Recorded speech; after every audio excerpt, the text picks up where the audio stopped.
He's here. He's here.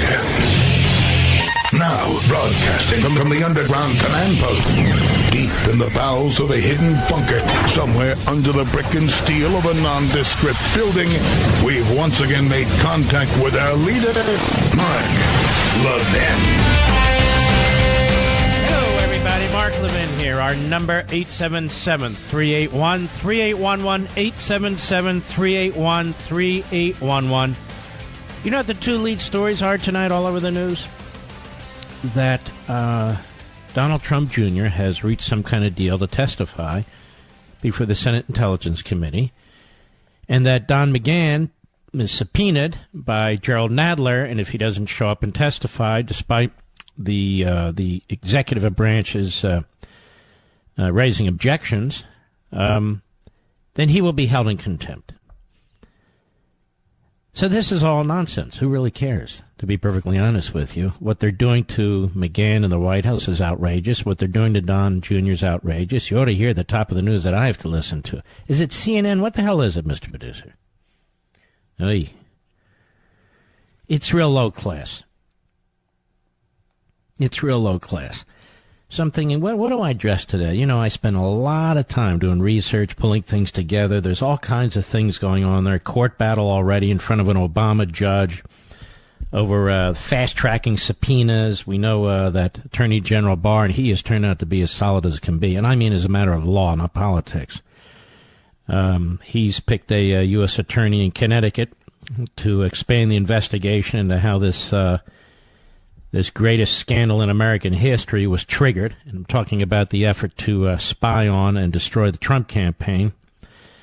And there's a great deal more to discuss. Still, the Democrats are rallying behind Rashidi Tlaib. I mean, that needs to be addressed because the Democrats are rallying behind an anti-Semite. It's pretty remarkable. But that's not how I want to begin this program. That's why we're called the cleanup hitter, the cleanup show after the long day of going through the predictable points. I want to talk at a little bit of length, not extensive length, about the history of the media. You see a lot of this going on, a lot of this giving you headaches and frustrations. It's just constant static. Harvard professor and historian Bernard Bailyn, and many of you may not have heard of him, but he really is truly an iconic historian. He's 96, 95, 97 years old. He's been a professor at Harvard for a very, very long time. He's likely studied more of the early pamphlets, pre-revolution, Revolutionary War pamphlets, than any other scholar in America. And what did he find about our earliest reporters, if you will? That, quote, influential in shaping the thought of the revolutionary generation were the ideas and attitudes associated with the writings of Enlightenment rationalism. Do you think anybody in the media today knows what Enlightenment rationalism is? No. Writings that express not simply the rationalism of liberal reform, but that of enlightened conservatism as well. And pamphlet after pamphlet, these American writers cited John Locke on natural rights and on the social and governmental contract Montesquieu and later Delholme, on the character of British liberty and on the institutional requirements of its attainment, he writes. Do you think there's a reporter today who knows anything about any of those men? Now, the pamphlets, of which there were several hundred between 1750 and 1776, were, Bailyn writes, explicit as well as declarative, and expressive of the beliefs, attitudes, and motivations, as well as of the professed goals of those who led and supported the revolution. And they confirmed that the revolution was, above all else, an ideological, constitutional struggle, and not primarily a controversy between social groups undertaken to force changes in the organization of society. This is a quote. This is very important. They were not interested in fundamentally transforming America. They were interested in expressing their liberty, their unalienable rights. It confirmed that intellectual developments in the decades before independence led to a radical ideological idealization and rationalization of the previous century and of the American experience, and that it was this intimate relationship between revolutionary thought and the circumstances of life in 18th century America that endowed the revolution with its peculiar force and made of it a transforming event. So therefore, as I point out, while the revolution was undeniably a transforming event, it was not about fundamental transformation of American civil society itself, as Barack Obama would proclaim about his own election.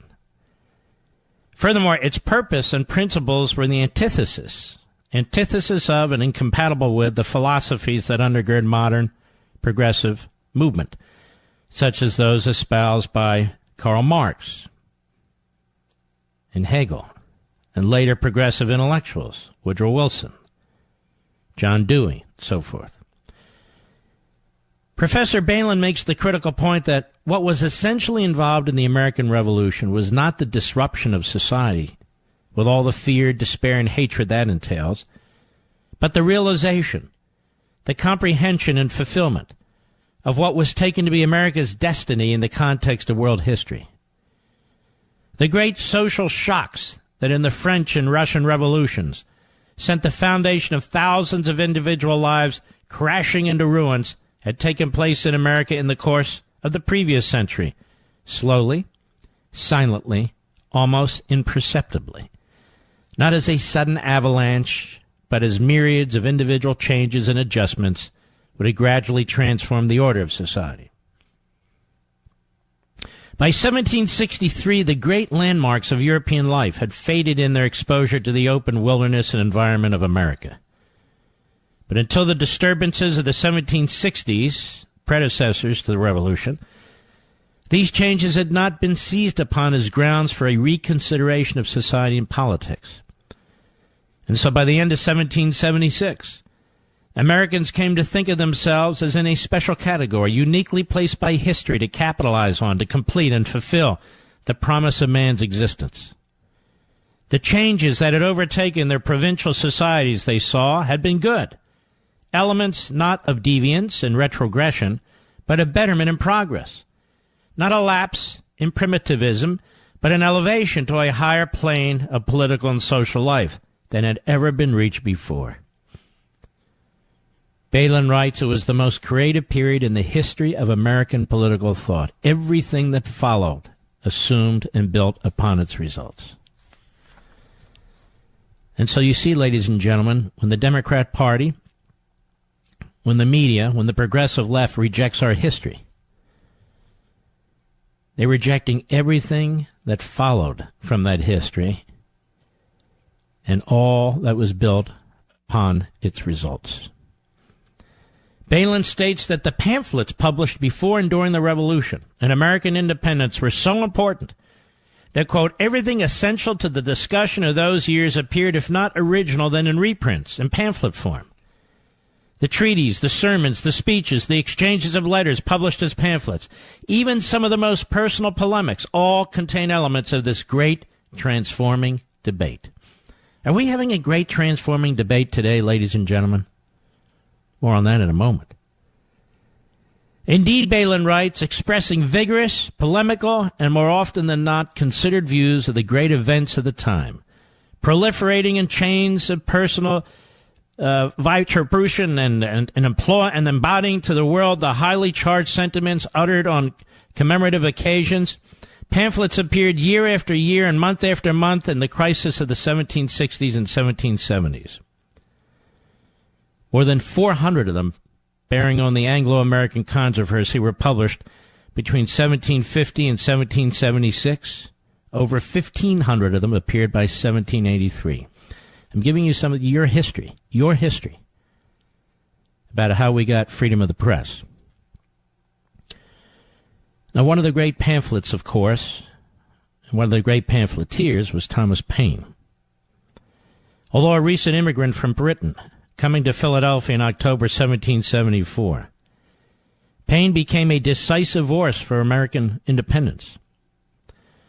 On July 10, 1776, Paine's essay, Common Sense, was published as a pamphlet. First appeared in one newspaper. Only 48 pages long and written in plain English, the pamphlet spread throughout the colonies. The Constitution Center points out it sold an amazing 120,000 copies. And I want you to think about that. There are only a few million people. And an estimated 500,000 copies by the end of the Revolution. An estimated 20% of colonists owned a copy of the pamphlet. Numerous newspapers also reprinted it in whole or part.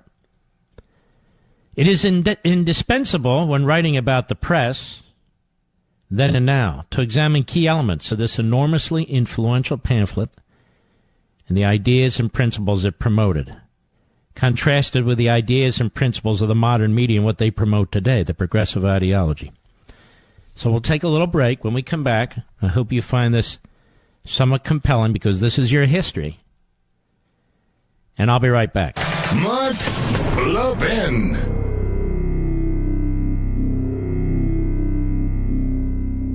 Since its founding in 1844, Hillsdale College has provided students with sound learning of the kind essential to preserving our civil and religious liberty. Now, I want to tell you about Imprimis, the free monthly speech digest of Hillsdale College. Imprimis is dedicated to educating citizens and promoting civil and religious liberty by covering important cultural, economic, political, and educational issues. First published in 1972, Imprimis is one of America's most widely read publications in support of liberty, with more subscribers, 3.9 million, than the Wall Street Journal and the New York Times. And recent Imprimis publications have addressed issues like free speech, the regulation of big tech, mental illness, and the American medical insurance system. And because America's founding principles are so important, Hillsdale offers Imprimis absolutely free of charge to anyone who requests it. That's right, you can subscribe to Imprimis for free.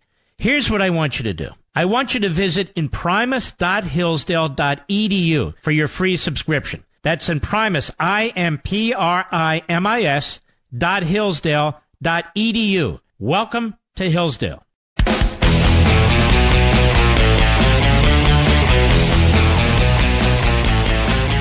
It was really fascinating, by the way, writing this book, getting deep into the history of the press, moving into various surveys and polls, studying propaganda, studying pseudo-events, applying these issues to current events, to the way the current president is treated, the way past presidents were treated. It really was quite a mission, which is why it takes the amount of time that it takes.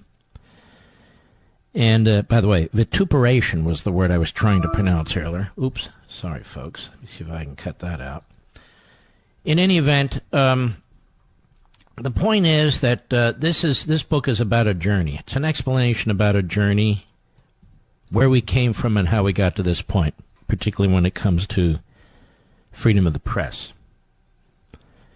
And so, Thomas Paine, on January 10, 1776, he writes Common Sense, and it is a massive hit. And it is read throughout the colonies. It's read at pubs, it's read at the dinner table, it's discussed at great length. And, of course, he wasn't the first.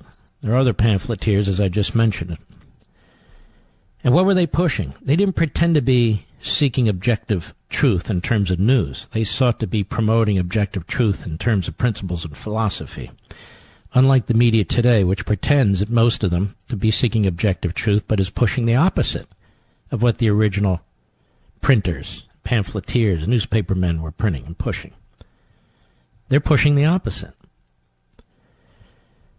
So he writes this, and it's profound. Some writers have so confounded society with government as to leave little or no distinction between them, whereas they're not only different, but of different origins. Society is produced by our wants and government by our wickedness. The former promotes our happiness positively by uniting our affections.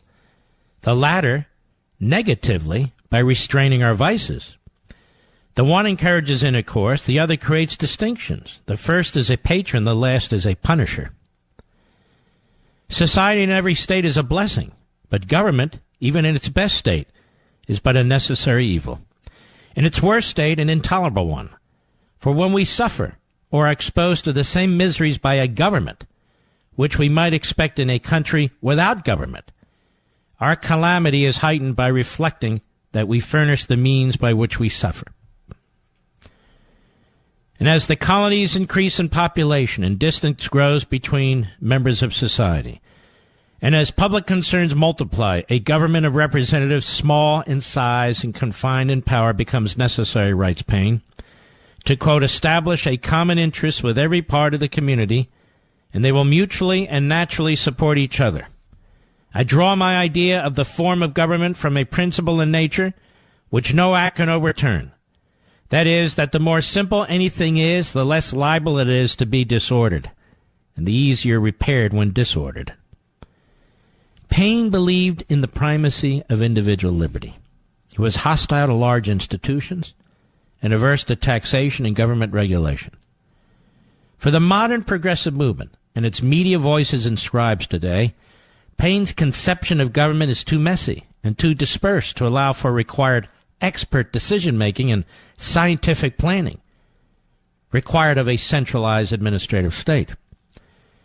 And then Paine attacks the British monarchy and hereditary succession. He says, there is a greater distinction for which no truly natural or religious reason can be assigned, and that is the distinction of men into kings and subjects.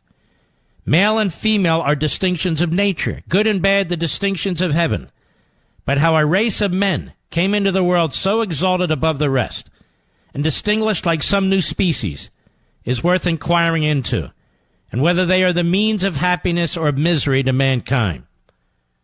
Paine goes on.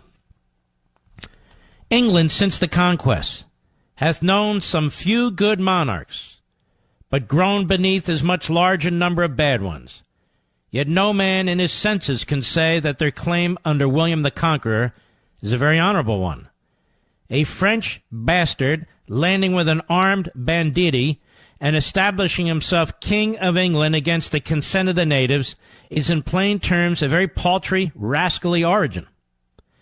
It certainly hath no divinity in it. However, it is needless to spend much time in exposing the folly of hereditary right, if there are any so weak as to believe it. Let them promiscuously worship the ass and lion, and welcome. I shall neither copy nor their humility nor disturb their devotion. So, the progressive and modern media would agree with Paine's condemnation of monarchy and hereditary succession. But what of the enormous power exercised today by lifetime appointed judges, who micromanage more and more of society?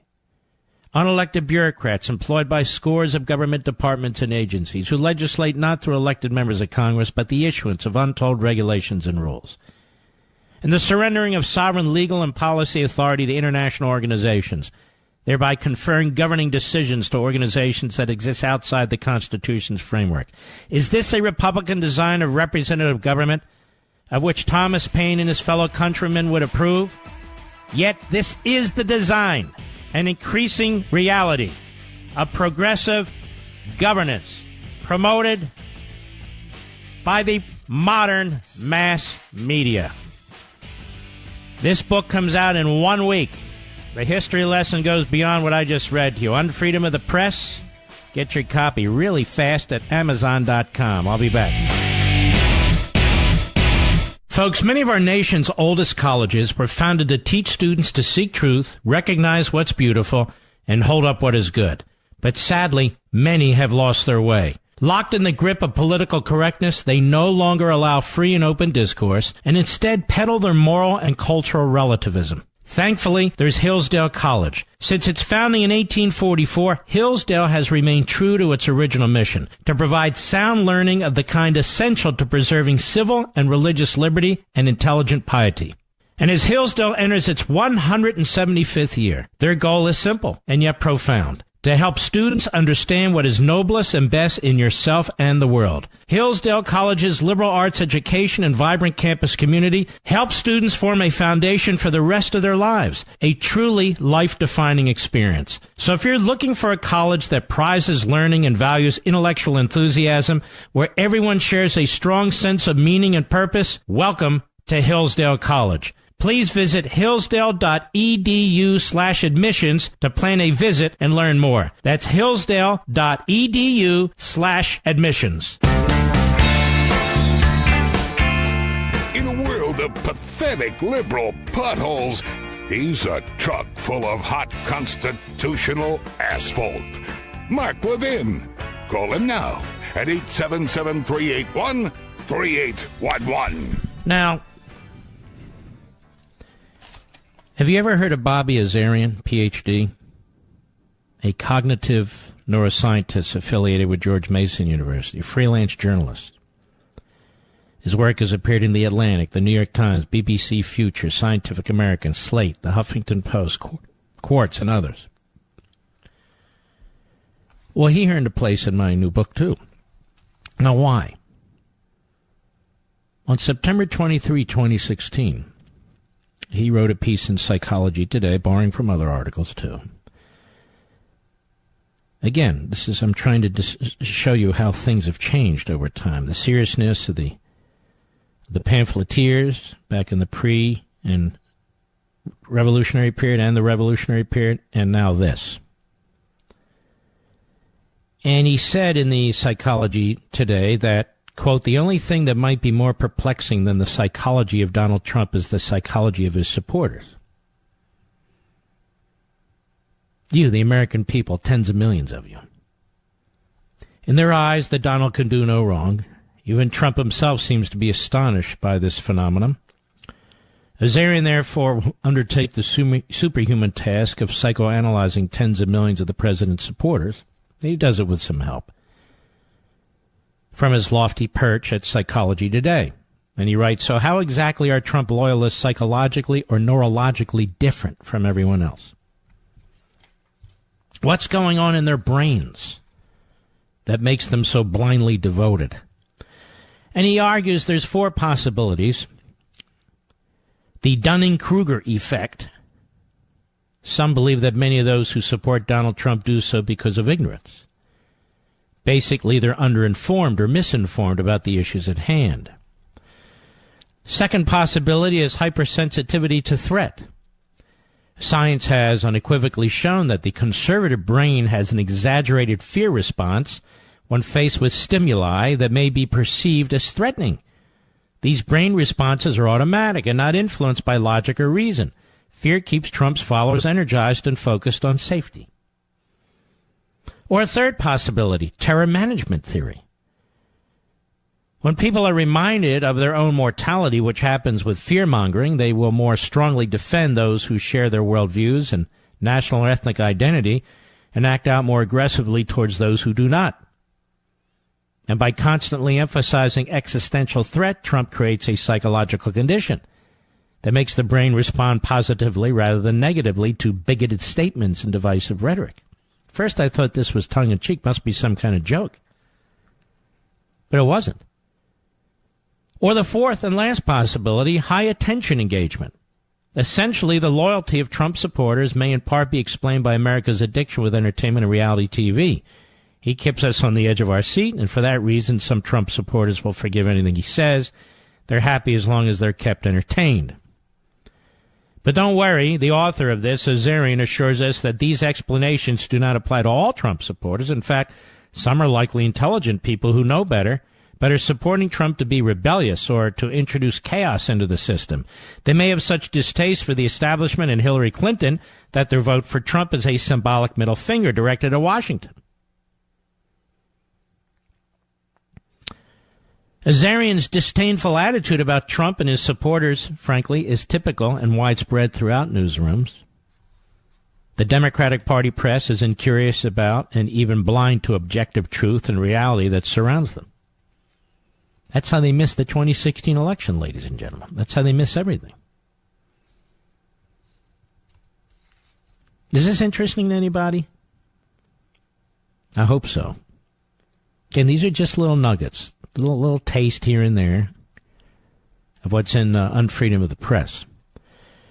Now, I'll tell you what I found fascinating when I was doing my research. There was a piece by William Ron, believe it or not, CBS News digital political correspondent. And he wrote right after the election, November 11, 2016. Here's in part what he said. Listen to this.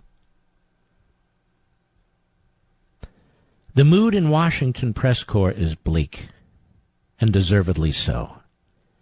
It shouldn't come as a surprise to anyone that, with a few exceptions, we were all tacitly or explicitly with her, meaning Hillary, which has led to a certain anguish in the face of Donald Trump's victory. More than that, and more importantly, we also missed the story. After having spent months mocking the people who had a better sense of what was going on. This is all symptomatic of modern journalism's great moral and intellectual failing. Its unbearable smugness. Trump knew what he was doing when he invited his crowds to jeer and hiss the reporters covering him. They hate us, and have for some time. And can you blame them? Journalists love mocking Trump supporters. Remember what I just read from Azarian. We diagnose them as racists in the way Dark Age clerics confused medical problems with demonic possession. Journalists at our worst see ourselves as priestly caste. We believe we not only have access to the indisputable facts, but also a greater truth, a system of beliefs, divined from an advanced understanding of justice. This is all whitelash, you see. Whitelash. Trump voters are said to be racist and sexist, so there must be more racists and sexists than we even realized. Journalists increasingly don't even believe in the possibility of reasoned disagreement, and as such ascribe cynical motives to those who think about things a different way. As a direct result, we get it wrong with greater frequency. Out on the road, we forget to ask the right questions. We can't even imagine the right question. We go into an assignment too certain that what we find will serve to justify our biases. And he was right, wasn't he? And his wise counsel has fallen on deaf ears, hasn't it? In fact, after he wrote this, the Democratic Party press, after Trump's election, unleashed a relentless and hellish campaign of insult and condemnation against the president and against the people who voted for him. And this, in part, is what Unfreedom of the Press is about. Why did I start off with this book today? By the way, it comes out in 1 week. Why did I start off with this book today? I'll tell you why. I've been thinking about this. I have an interview with Sean Hannity Friday night on his program. I have an interview with Jesse Waters that will air Saturday. On my own program, Pete Hegseth and I on Life, Liberty, and Levin will be discussing this. Fox and Friends on Tuesday. Brett Baer on Tuesday. And more.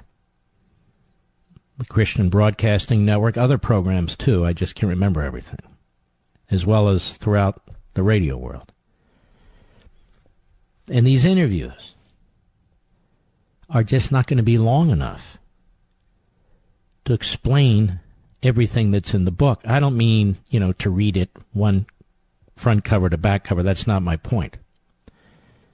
So there's no better place than really to move this discussion, this journey, which I hope the nation will have, or at least half of us, but behind this microphone. Behind this microphone. You have people with books out now that simply have transcriptions of interviews over the years. One person recommended that I do that. I said, I'm not going to rip off my audience and just take transcripts. Remember that, Mr. Producer? Take transcripts of some of my better interviews, put them in a book, slap them together and say, look at this. I'm not going to do that. That's a marketing hoax. It's a marketing hoax. This book now is $16.80 on Amazon, and I want to make sure it's worth every penny of it. But even more than that, it's intended to really jumpstart a discussion among we the people, just like the colonists had discussions. When they were reading their pamphlets, a handful of newspapers, had discussions around their dinner tables or in pubs and, in our case, restaurants, that sort of thing. That's my hope. Because I know there's millions and millions of you who are furious with what's taking place here. Millions of you. We do not have a free press. We have a media. There's a difference. A free press really is interested in advancing the very principles that create this magnificent society. That doesn't mean everybody has to agree with what should be the future or how to pursue it or whatever.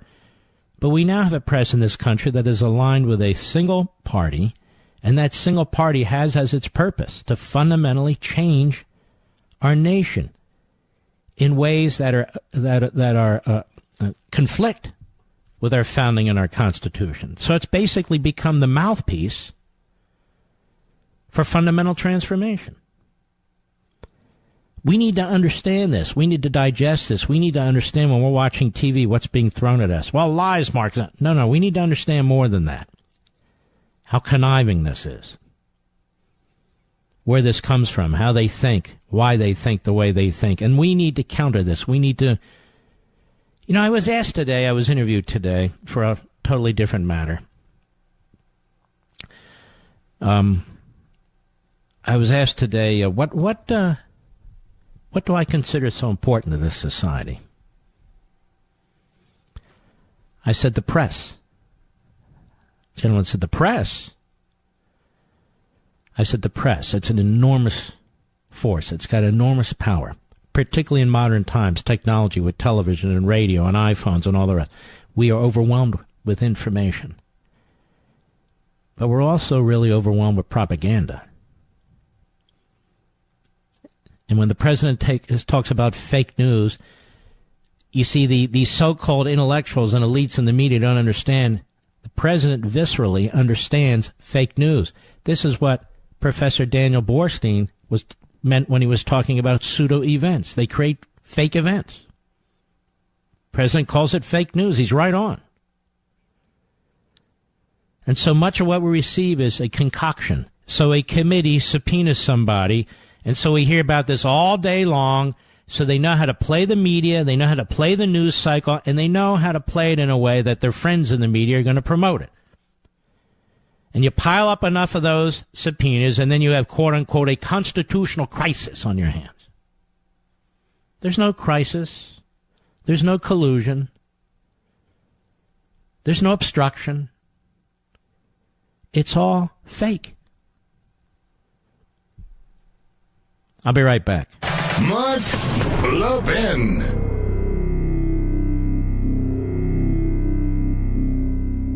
Every human being has a common problem. How do I live well? Our happiness and well-being depends on how we answer that question. Hillsdale College President Larry Arnn argues that the best book ever written on this subject is Aristotle's Nicomachean Ethics. And a new free online course from Hillsdale College shares Aristotle's teachings that will help you lead the most complete, happy life possible.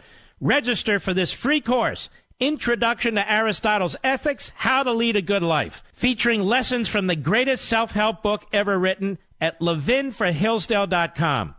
In just 10 on-demand videos, each only 30 minutes long, you'll learn how to confront the chief obstacles to happiness and make the choices that build good character. Aristotle presents a guide for securing a virtuous life. And if you take this free course from Hillsdale and heed Aristotle's advice, your life will change for the better. You can learn how to lead a good life just as every Hillsdale College student does. It's yours for free at levinforhillsdale.com. That's Levin for Hillsdale.com.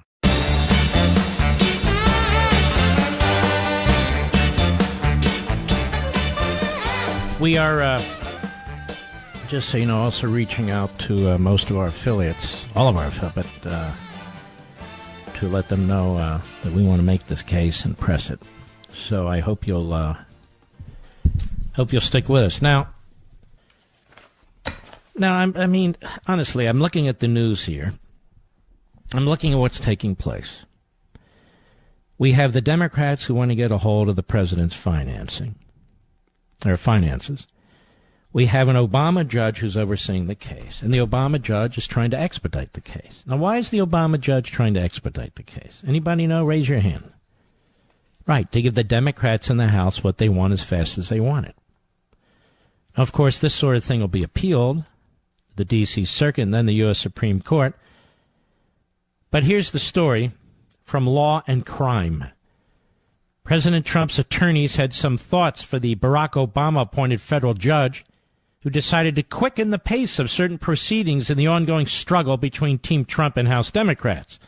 If you were paying attention last Thursday afternoon, May 9, Judge Amit Mehta entered an order revealing that it was his plan to fast-track Trump's attempt to stop finance firm Mazars USA from complying with a congressional subpoena from the House Oversight Committee. This is basically an accounting firm.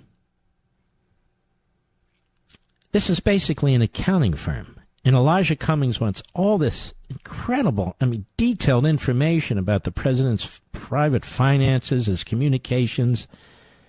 It's really so outrageous. Mehta said he was notifying the parties that the court intends to advance plaintiff's motion for preliminary injunction to trial on the merits, consolidate issues into a hearing because the count can discern no benefit from an additional round of legal arguments. So he's cutting out part of the process and combining what he's arguing. You make all your arguments in one combined argument. Last Thursday at 4 p.m., the court notified the parties that the hearing on plaintiff's motion for a preliminary injunction, that is the president's lawyer saying, stop them, would also be the final trial on the merits. Because the hearing is tomorrow, the court's consolidation will force plaintiffs to try their case on only 4 days' notice with no discovery, with little opportunity to assemble evidence, before defendants have filed a single pleading with no idea which facts are actually in dispute and without a round of briefing focused on their merits, they began. By the way, have you noticed how little this is covered by the fake news? While plaintiffs understand the court's desire to decide this case efficiently, resolving it in this way and on this schedule will severely prejudice plaintiffs. Put simply, proceeding in this fashion will deny plaintiffs a full and fair opportunity to assemble a record and brief the merits of their constitutional claim. Why is the judge in such a hurry? Again, he wants to deliver for the Democrats in the House. It's an Obama judge. Trump lawyers added that they respectfully oppose consolidation because consolidation on such short notice would undermine plaintiffs' constitutional due process rights. And why shouldn't they be able to depose members of Congress and their staff, among others, to find out what's truly going on here? Because the court doesn't want them to. So they want to limit the hearing, motion for preliminary injunction. They don't want to turn it into in effect, a trial yet. The House Oversight Committee subpoenaed Mazars USA for Trump's financial documents, including statements of financial conditions. And we read that to you. It's really incredibly outrageous. And I want this judge to know, apparently said today, I'm not aware since 1860 or 1880 of the court ever deciding against Congress on a subpoena. Let me tell you something, Judge. That's irrelevant. Tell me, Judge, when is the last time a committee of Congress sought the private financial records of a president of the United States this way, so extensively? There's no legislative purpose whatsoever. I noticed they didn't do it to Obama, Mr. Obama, Judge. Notice that? We're very concerned about the way our financial system's working. Well, they weren't concerned about it under Obama, were they? I'll be right back.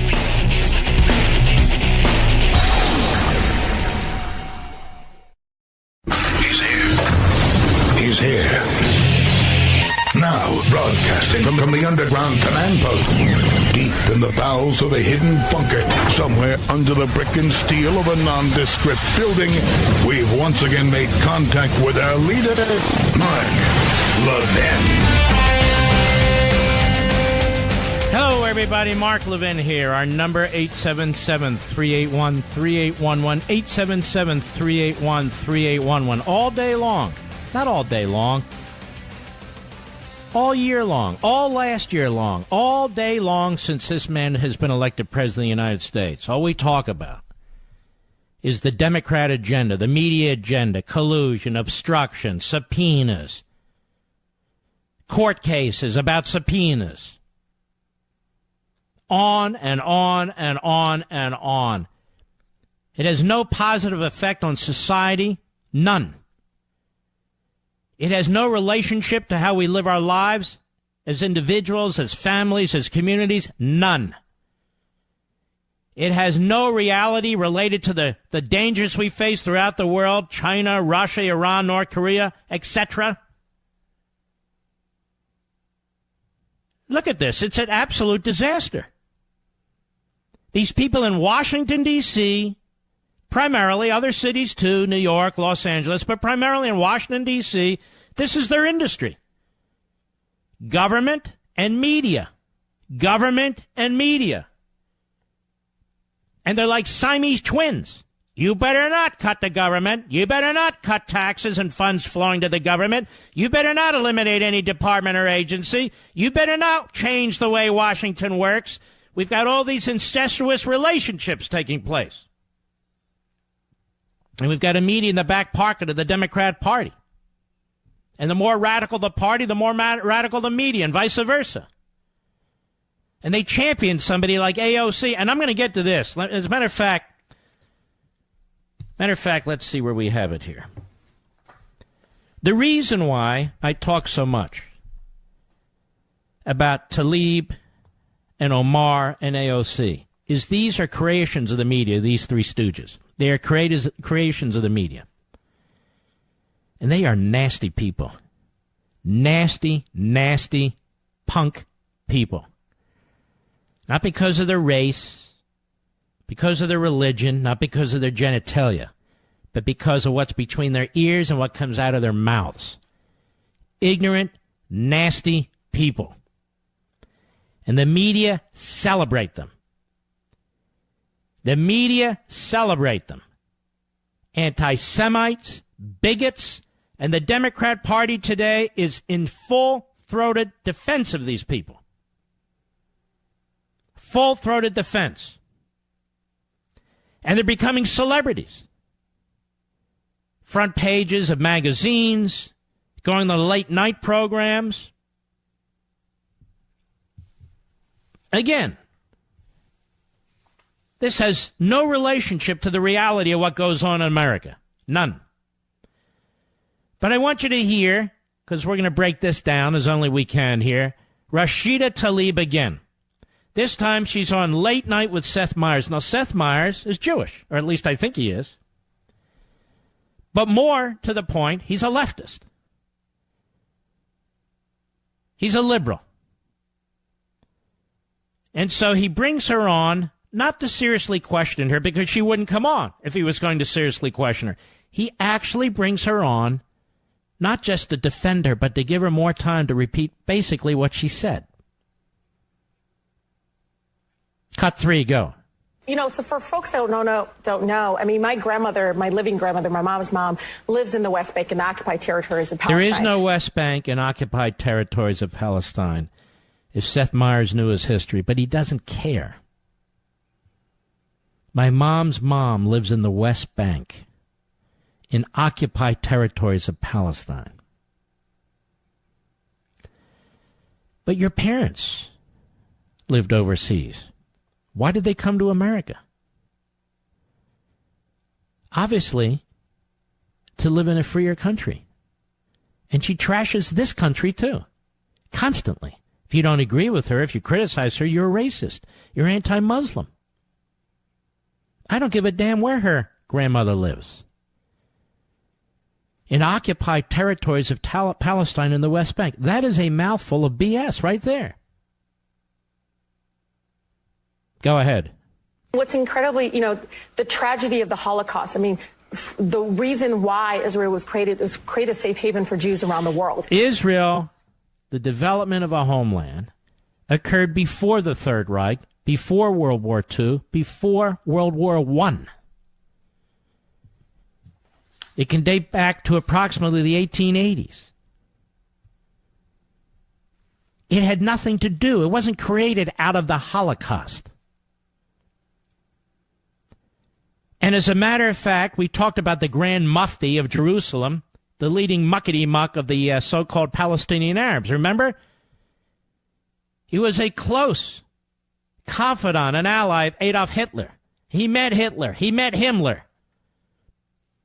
He had the same intention as them, to wipe out all the Jews, but for him in the Middle East.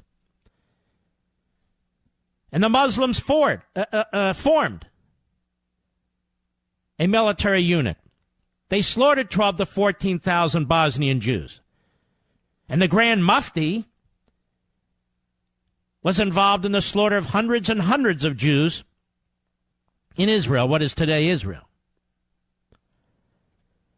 But she repeats her damnable lie, and Seth Meyers, this is the problem with having a lounge act by the name of Seth Meyers, a bad comedian, getting into politics, trying to get into this. This is why a Johnny Carson would never have done it, a Steve Allen would never have done it, a Jay Leno never would have done it. But these lightweights, Seth Meyers, Colbert, and so forth, who don't know a damn thing, but know knee-jerk liberalism. They bring on a bigoted anti-Semite to give her airtime. They would never do it with David Duke. Never. Go ahead. And there is something, like, in many ways beautiful about that. My ancestors, many had died or had to give up their livelihood, their human dignity, to provide a safe haven for Jews in our world. This is so thoroughly outrageous. So thoroughly outrageous that they gave up their land for the Jews after World War II. The Jews were not only there thousands of years ago, the Jews were there before these Palestinian Arabs. There were no Palestinian Arab communities, towns, villages, capital, nothing. Seth Meyers, why don't you come on my program? By the way, did 60 Minutes ever take our hook, Mr. Producer? No, we never heard from 60 Minutes. And we're not going to hear from 60 Minutes. It's not going to happen. I want you to contact the Seth Meyers Show and ask him if he'll come on my program, okay? I'm quite serious. So we can discuss this issue with him, because he's an ignoramus. Go ahead. And that is something I wanted to recognize and kind of honor in some sort of way. But I also think it's important because I want Palestinian people also to find some sort of, light in this kind of what's happening, but also... First of all, she's incoherent. She's illiterate. Some light in kind of what's happening. Go ahead. In the end, I said, I want all of us to feel safe. All of us deserve human dignity. All right, so after lying about it, now all of us deserve human dignity, you see, ladies and gentlemen. And, of course, if you want human dignity, you know where to go, right? The Gaza Strip or the areas controlled by the Palestinian Authority. Now, there's where you get human dignity, right? Hamas, terrorist organization. The only place where there is human dignity is in the state of Israel. You're not going to find it in any Arab/Muslim country in the Middle East. Not one. Not one. The Arabs/Muslims in Israel, they get to vote. The court system applies to them. They're treated like actual human beings and citizens. How about the Jews? How are they treated by the Palestinians? There aren't any Jews in the Gaza Strip. You know why? They'd have their throats slit. There aren't any Jews in the Palestinian Authority. You know why? They'd have their throats slit. Go ahead. Our backgrounds, no matter our ethnicity, no matter even our political opinions, we all deserve that kind of equality and justice. And, for me, I wanted to uplift that and bring that to light. And it was unfortunate. Now, this is a woman who was with a mouthpiece for Hezbollah. What was it, a couple months ago, Rich? At some event or celebrating a mouthpiece for Hezbollah. Hezbollah is the terrorist militia wing of the Islamo-Nazi regime in Tehran. Hezbollah. Remember all those Marines that died in Lebanon? It's believed that was Hezbollah. Remember all those men who died in Iraq? From those various explosive devices, they were developed, most of them in Iran. But she cares about equality and justice. She doesn't talk about equality and justice in the Arab world or in the Muslim world in the Middle East. Not once. No. Those damn Jews, after the Holocaust, my family had to give up their land. Some of them had to give up their lives so we can make a homeland for them. She is sick, and she's a liar. Go ahead. Friend who's like, hey, next time, really clarify, maybe talk like a fourth grader, because maybe the racist idiots would understand you better. That's the problem. See, we're all MFers here. Remember that? Maybe the racist idiots who don't agree with me will understand you better, but I want equality and justice. Talk like a fourth grader, so all of us can follow this genius. Rashida Tlaib, the future of the Democrat Party. Go ahead. So it's just the clapping seals in the audience. See that you can, guys. The clapping seals in the audience. See, you can stuff your audience when you're Seth Meyers or something like that. Load up your audience with leftists, with morons. Go ahead. To power and continue to uplift my grandmother through love, and that's all I thanks. She wants to uplift her grandmother through love, while she spews hate, and spews a lot of hate. Well, guess what, ladies and gentlemen? The Democrats today rally behind Rashida Tlaib. They rally behind her. New York Post. Democratic leaders were rushing to the defense of freshman Congresswoman Rashida Tlaib on Monday after she got blasted by Republicans, including President Trump, for comments she made about Jews moving into Palestine after the Holocaust. Quote, Republicans' desperate attempts to smear Representative Rashida, misrepresent her comments, are outrageous, tweeted House Speaker Nancy Pelosi. President Donald Trump and House GOP should apologize to Representative Tlaib and the American people for their gross misrepresentations. There's Nancy Pelosi. Nancy Pelosi defending an anti-Semite. Second time now. Her and Omar. With that phony resolution. Speaking to The Hill in an email, House Majority Leader Steny Hoyer said, if you read Representative Tlaib's comments, it's clear that President Trump and congressional Republicans are taking them out of context. They must stop, and they owe her an apology. Well, there's an independent thinker, and also low IQ. What about it, Steny Hoyer? What about her history lesson? What about it, Nancy Pelosi? What about her history lesson? You two are everywhere, but you refuse to come on any of my shows. Why is that? Why are you such damn cowards? I'll even talk to you as a fourth grader, to quote the great Tlaib. Tlaib, a Palestinian-American who represents districts in Detroit, was criticized over the weekend by House Republicans, including Minority Whip Steve Scalise and Republican Conference Chair Liz Cheney, for comments she made on the Yahoo News podcast, Skullduggery. And the two idiot so-called reporters, Isikoff and Klayman, interviewing her, didn't even have the ability to confront her with facts and history. With facts and history. She says, appearing Friday, well, I'm not going to repeat. We played it already. Numerous Democrats rallied behind Tlaib after Trump fired off his tweet. So here we have Trump, who's accused of being an anti-Semite and a racist, pointing out an anti-Semite and a bigot, and they attack him. Trump. Numerous Democrats rallied behind Tlaib after Trump fired off his tweet. Her supporters included Representatives Mark Pocan, Democrat Wisconsin, Earl Blumeyer, Democrat Oregon, and Ilhan Omar, bigot, Minnesota. Tlaib and Omar are the only two Muslim women in Congress. What's that have to do with anything? What's that have to do with anything? This is another transparent attempt to sow division between minority communities and distract from your own criminal behavior by smearing a Muslim woman, Omar tweeted. She's sick.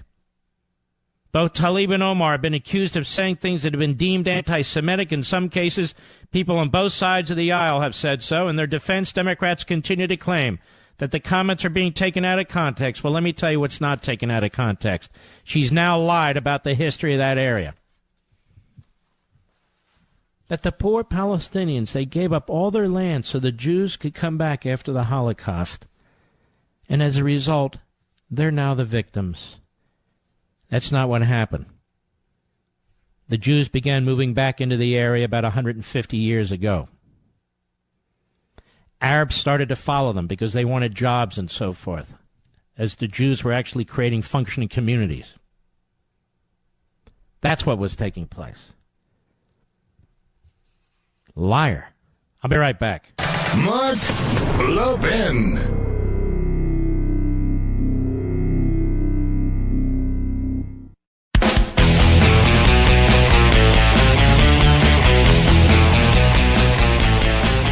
Moselle and the Media Research Center put together a pretty amazing trip this September, folks.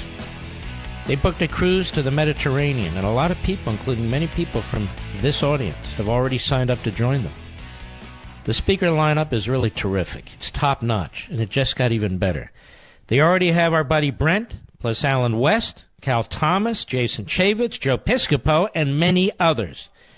And they recently announced that the Honorable James Buckley, Bill Buckley's older brother, will be joining them. Jim Buckley is a true legend. As far as I know, is the only living person to have served in senior roles in all three branches of the federal government. He was a United States Senator from New York, got elected on the ticket of the Conservative Party, by the way. He was an Undersecretary of State under President Reagan, and in 1985 he was nominated by Reagan to the D.C. Circuit Court of Appeals. It's an extraordinary individual, and imagine the stories he can tell. And I recommend right now that you go to mrccruise.com and read Judge Buckley's bio. And by the way, isn't it time to give yourself a gift, a vacation, you and your spouse, your significant other, whomever? Isn't it time, seriously, to take a little rest from all this, to join these wonderful people on their cruise? I'm telling you, give yourself a present.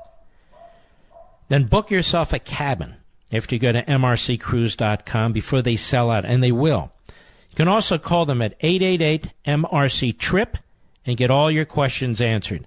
Go to mrccruise.com right now for all the details. That's mrccruise.com, or give them a call, 888-MRC-TRIP, 888-MRC-TRIP. It's going to be a fabulous trip. You know, the food's going to be wonderful, the cruise, the places you stop are going to be wonderful, but even more, you're going to be on this cruise with people of like mind and have wonderful discussions and make forever friendships. I know that's what happens on the MRC cruises. 888-MRC-TRIP. Stay with us. We'll be right back. Postage rates have gone up again. Ease the pain with Stamps.com, where you get big discounts off post office retail rates. 5 cents off every first-class stamp and up to 40% off priority mail. That saves you money. And Stamps.com is completely online, which saves you time. You get all the services of the post office right at your fingertips. Stamps.com automatically calculates and prints the exact amount of postage you need for every letter or package you send. You'll never overpay or underpay again. I use Stamps.com because my business sends out a lot of direct mail pieces and packages. We're so busy, we don't have time to go to the post office. We get it done without ever leaving the office. And the savings aren't bad either. Right now, Mark Levin Show listeners get a special offer that includes a 4-week trial plus free postage and a digital scale. See for yourself why over 700,000 small businesses use Stamps.com. Just go to Stamps.com, click on the microphone at the top of the homepage, and type in bunker. That's Stamps.com, enter bunker.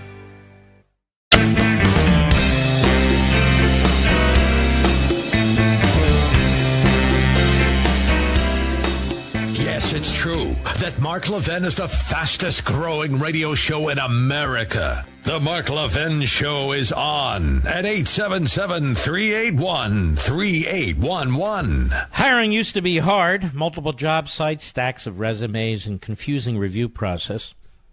But today, hiring can be easy, and you only have to go to one place to get it done. ZipRecruiter.com/Levin, Levin. ZipRecruiter sends your job to over 100 of the web's leading job boards, but they don't stop there. With their powerful matching technology, ZipRecruiter scans thousands of resumes to find people with the right experience and invites them to apply to your job. As applications come in, ZipRecruiter analyzes each one and spotlights the top candidates so you never miss a great match. ZipRecruiter is so effective that 4 out of 5 employers who post on ZipRecruiter get a quality candidate through the site within the first day. And right now, you, my listeners, can try ZipRecruiter for free at this exclusive website, ZipRecruiter.com/Levin. That's ZipRecruiter.com/Levin. ZipRecruiter.com/Levin, because ZipRecruiter is the smartest way to hire, and that's for sure. That is for sure. So, you know, ladies and gentlemen, we have a constitutional crisis because the Democrats don't believe in separation of powers. Apparently, neither do Obama judges. I don't trust this guy in Washington, D.C. now, speeding everything along, really undermining the ability of the president and the executive branch to defend themselves. It's really another grotesque miscarriage of justice. And we are swamped with these Obama judges that have tried to thwart the president's policies, legitimate policies on immigration, his legitimate policies on EPA regulations, just one after another. These district court judges think they have all this power. They put in injunctions. They do other things to prevent the President of the United States from implementing his policies that he was elected on. Under some subterfuge, they come in with some pretext. But, because the president seeks to defend the office of the presidency and the executive branch, and he seeks to defend himself from these outrageous subpoenas flying in every direction, which are all part of the Democrat Party's 2020 campaign opposition research. Of course, the media play along. The media and the Democrats claim we're in a constitutional crisis. Here we have a montage from Newsbusters. Cut 4, go. If it's a constitutional crisis, that sounds bad to me. So now you hear the term constitutional crisis. You hear this word constitutional crisis. A little constitutional crisis. What exactly counts as a constitutional crisis? Are we in a constitutional crisis? Is this a constitutional crisis? I think it's a constitutional confrontation. Constitutional stress test. Constitutional showdown. Constitutional confrontation. Confrontational crisis. Do you agree with Chairman Nadler that the country is currently in a constitutional crisis? Yes. It's a constitutional crisis, okay? Constitutional crisis is no longer a hypothetical. The country is in a constitutional crisis. The official Trump constitutional crisis. Folks, a constitutional crisis. Behind door number 2, you have a constitutional crisis. Ever wonder what a constitutional crisis looks like? And by the way, folks, these are the same people who brought you collusion. Remember? Collusion, obstruction. Now we have a constitutional crisis. Do you ever wonder why people are able to put these montages together, and we do too, and we play them for you? Why all the media outlets sound exactly alike? Why they use exactly the same words? Have you ever wondered why? They're all progressives. They're all social activists. That's what these newsrooms have become. Again, we don't have a free press. We have a media. If you've heard one, you've heard them all. The strength with which these montages underscore the point is really quite remarkable. I don't play them because they're funny. I play them because they prove a point. Go ahead. Total end of democracy. Well, open your eyes. If this is a constitutional crisis, how can Democrats not move forward with impeachment hearings? We have the option of impeachment, and we think this is a constitutional crisis. Start impeachment proceedings. Why not pursue impeachment? Why are you resisting? Some people would argue we've been in a constitutional crisis since Donald Trump was elected president. Since he was elected president, we've been in a constitutional crisis. This is your media. Media, it's absolutely sickening. And then, of course, they celebrate people like AOC. They even give her initials, AOC, like LBJ and JFK, RG3. Ayach. 29 years old and as dumb as they come. In a rally in Washington, D.C. yesterday on the new Green Deal, or the Green New Deal, it's all red. It's all one form of Marxism or another. Cut 10, go.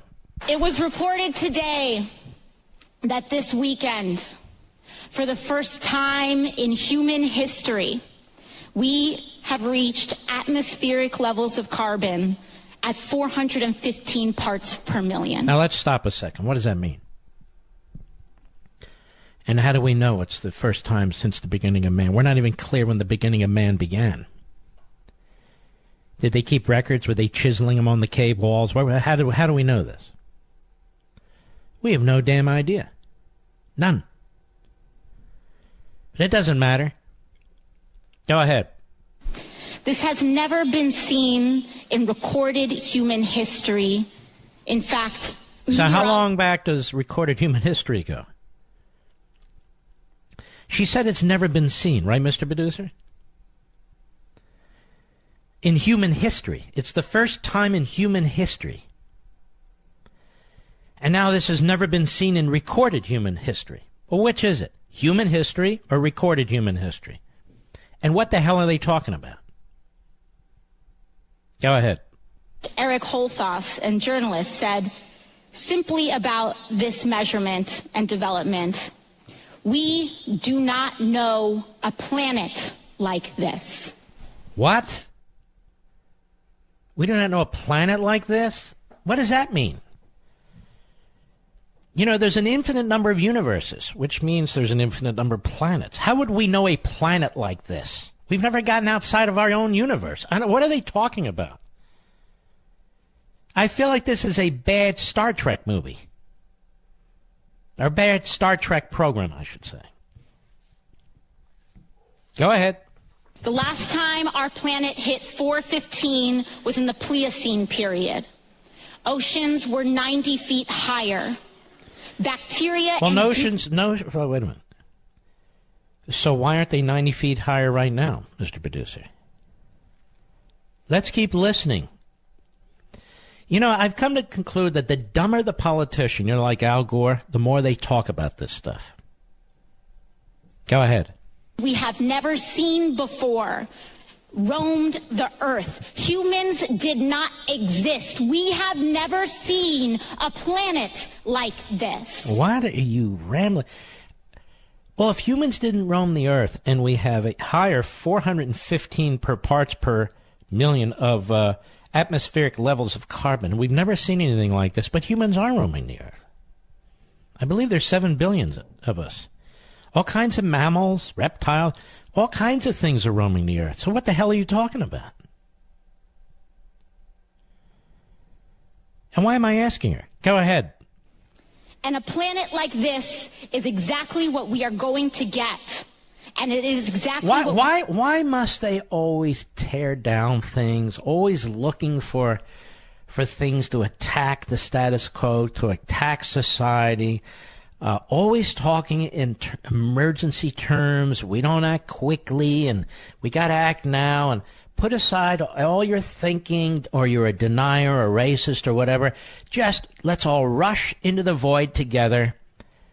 You've got to be nuts if we don't. We only have 2, 3, 4 years because the planet's going to be dead in 12 years, and I'm not joking, but I am joking. Bernie Sanders picks it up today. We really only have a short time. Do you know how old the Earth is, for God's sakes? It's over 3 billion years old. We only have 2 years, 3 years to get this done. 2 years or 3 years to put this in place. Otherwise, we're finished forever. Now, these are people, ladies and gentlemen. These are people, ladies and gentlemen. They can't tell the damn weather 10 days from now.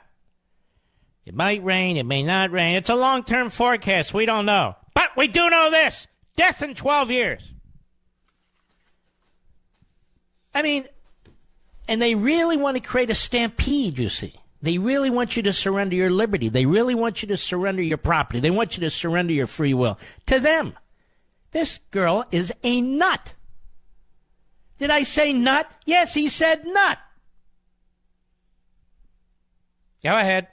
Are going to inherit from previous generations if we do not act positively. Who is she talking to exactly?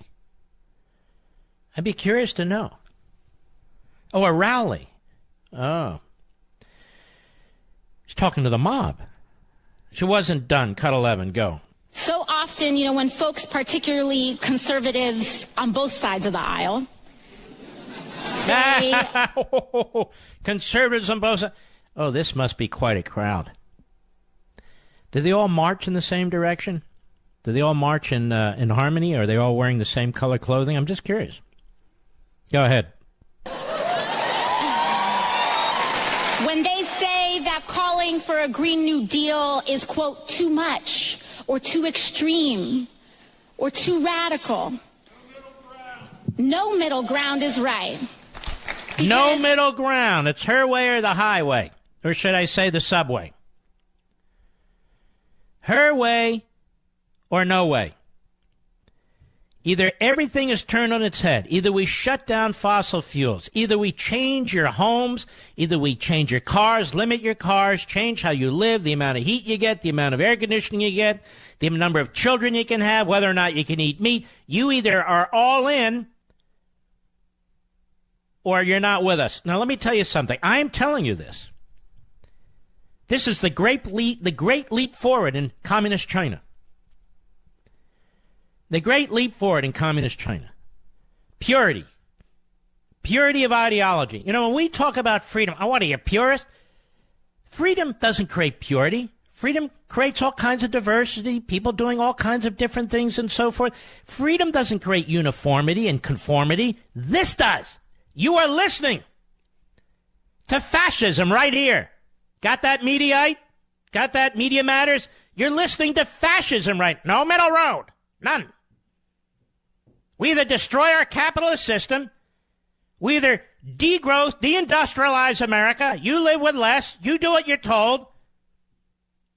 No middle ground. Go ahead. I'm always curious, but I'm always curious when they say that, oh, it's too much. What do they actually mean by What that? we actually mean is our liberty. You clown. Our liberty. Our free will. Our prosperity. That's what we actually mean. We actually mean a civil society, not a centralized government with nimrods like you who think you know everything when you actually know nothing. You coward, which is exactly why you won't come on this radio show or any of my TV shows. Because you're a coward. You go on the Seth Meyers show. Hey, you know what? What? Why do you put up with all these conservatives the way that you do? Well, let me tell you, Seth. Or you'll bring in Tlaib. Tell me, Representative Tlaib, isn't it awful how all these people are criticizing you for your anti-Semitic remarks? I mean, your remarks about justice and equality? Come on here, for once in your 3 or 4 months in office. Deal with somebody who knows what they're talking about. You're going to go on Chuck Todd? No, I'm Chuck Todd. And even though I don't know a damn thing about climate or meteorology or physics or anything of the sort, having almost graduated college with a political science degree, listen, we're not allowing any man-made climate change deniers on our show. No. How about these physicists? No, not them. How about this PhD? No, they don't know what they're talking about. Too ignorant. I can't allow them on my program. Go ahead. Is 100% clean and renewable energy too much? Are you out of your mind? Do you support nuclear power? Because as far as I know, that's 100% clean. But it's not renewable. It creates all kinds of waste. So what is it that you're proposing? While you're destroying capitalism, you expect capitalism to create what you demand that it create? And all the people that... No! Am I right? Yes! I'll be right back. Mark Levin.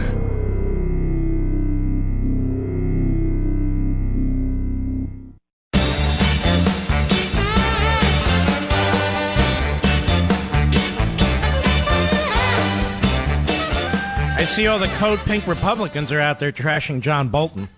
Like the president doesn't make decisions. John Bolton does. Are these people stupid? President's in charge. If you know anything about Trump, he's in charge. But they don't care. The Code Pink Republican. Why, you get us into another war? They act like the left. We don't get us into wars. People attack us. People threaten us. People try to undermine our national sovereignty, our national security, our economic system. We don't go around looking for wars. That's what the left says. I'm sick and tired of these Code Pink Republicans. They sound like AAC. You know, I don't know where to start. You'd think with hard evidence from Mueller that there was no collusion, the Democratic Party media would finally back off and crawl back into the hole they came from. But instead, they're saying it's not over, that the fight's just getting started. Well, guess what? We're ready to fight, too. Now, if you listen to my shows for any length of time on Levin TV, you know I'm unapologetically pro-Constitution, pro-liberty, pro-America. I've always told you what I'm about, then I break down the stories I think you need to hear. And the media are furious that we pull all these people away from watching them on Levin TV. So where does it end? It ends when you say enough is enough and come check out what we're doing on Levin TV. Right now, you can get a full 30 days to watch every show on the Blaze TV network, including Levin TV, absolutely free. If you decide to stick with us, use promo code Levin, Levin, to get a full year for less than $8 a month. Start your free trial now. Start your free trial now. Give us a call at 844-LEVIN-TV, 844-LEVIN-TV. Or you can go on the website, blazetv.com, blazetv.com. Either way, you really ought to get started. 844-LEVIN, that's Levin TV. Let's get back, shall we? Let's get back. More on her rally. Cut 12, Mr. Producer. That's Ayach. Go. For years of denial and years of abdication of leadership and responsibility, we finally are stepping into that void. What void, you idiot? Stepping into what void? To do what? What are you talking about? Do you even know about photosynthesis? Did you actually take science in 8th grade? Do you know anything? We're going to step into that void, ladies and gentlemen. And what are you going to do in that void? All you little radical left-wing kooks, what are you going to do? We're going to change the technology. You're incapable of doing anything. You don't actually work in technology companies, do you? What is it that you're going to do exactly? Go ahead. For ourselves, and we will change this country, and we will change the future to be more just. Because the logic that we are fighting against right now, this is not just about putting solar panels on our homes. We are fighting against a logic that says poisoning and giving communities cancer is okay. Nobody says it's okay, you dimwit. This is the future, the Democrat Party. Her, Omar, Tlaib. Oh, wow. The Three Stooges of the left. That'll be fine. I'll be right back.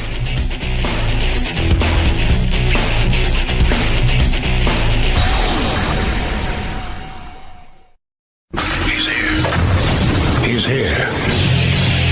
Now, broadcasting from the underground command post, deep in the bowels of a hidden bunker, somewhere under the brick and steel of a nondescript building, we've once again made contact with our leader, Mark Levin. Hello, everybody. Mark Levin here. Our number, 877-381-3811, 877-381-3811. Let's do a little mind test here. The Green New Deal, or the New Green Deal, it's all a bunch of schlemiel anyway. How is this going to work as a practical matter? Who's going to be in charge of changing all the public buildings, all the private buildings, all the businesses, all the private homes? Who is going to be in charge of setting the rules? Who's going to be in charge of enforcing them? Are we going to hire tens of millions of people who go around and check your homes? Are we going to have to send copies of our utility bills to an IRS equivalent department or agency? Now, how are we going to pay for all these changes to our homes? And what are all these changes to our homes? Do we have to change our windows? Do we have to change our insulation? Do we have to change our roofs?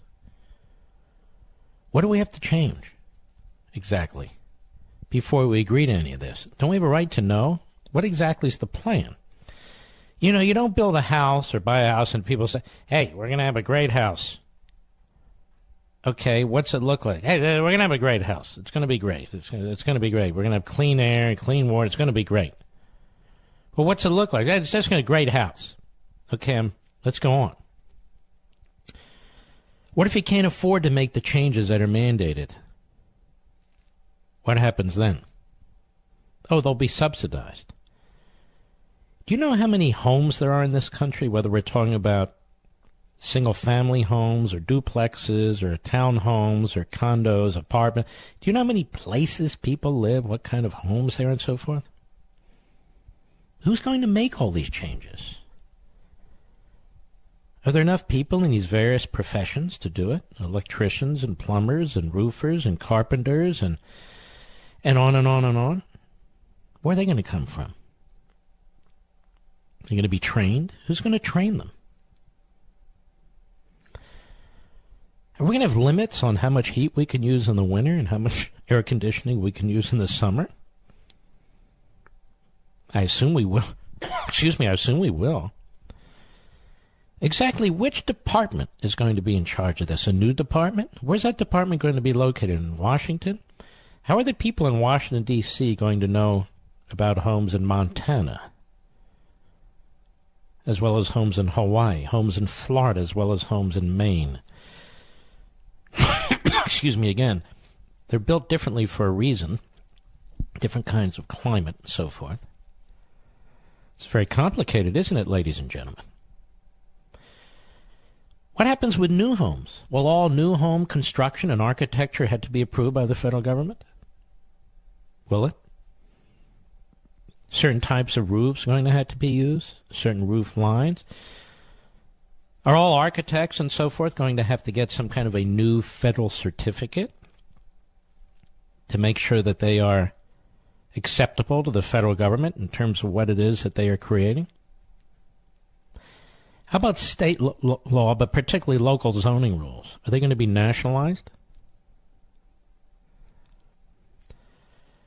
Are we going to limit how many acres a home can have, depending on how many members of family there are? A single-family home can't be on 5 or 10 acres.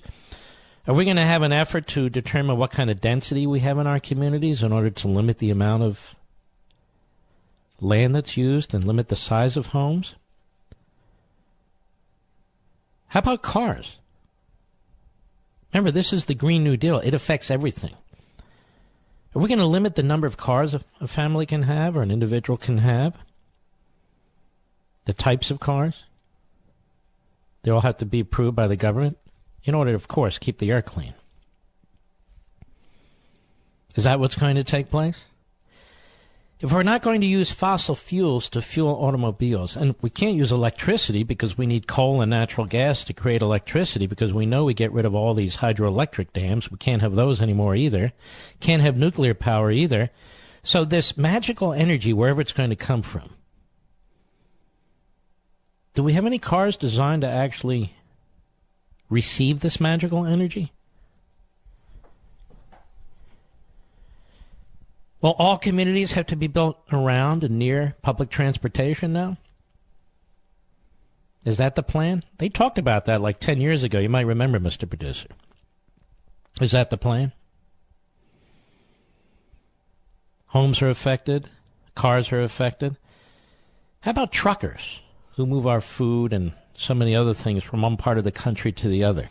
How are they going to be regulated? You ever see one of these trucks that do cross-country drives on hauls? You ever see them? They got like 14 different sets of numbers on the side of the truck. They're already regulated into hell. They'll be regulated more, of course. Well, I guess they're all going to lose their jobs, aren't they? Because we're not going to use fossil fuels anymore. We're going to get rid of them in 5, 10, 12. We've got to get rid of everything within 12 years. All those men and women will be put out of work. All of them. Uber will cease to exist. The taxi cab industry will cease to exist. You're going to have to get government approval to purchase a car now? Purchase a plane? Oh, boats? No more boats. Boats are useless. They're pointless. They pollute rivers, streams. They pollute lakes. They pollute the ocean. People just want to have fun. Ladies and gentlemen, this is the biggest scam of scams. This is the biggest scam of scams. This is a backdoor through which the Marxist left, they can call themselves whatever they want, but listen closely to the words. There is no middle ground. We're going to do it all now. It's time to fill a gap. Who do they sound like? This is the biggest scam this country's ever confronted. And it will destroy your lifestyle.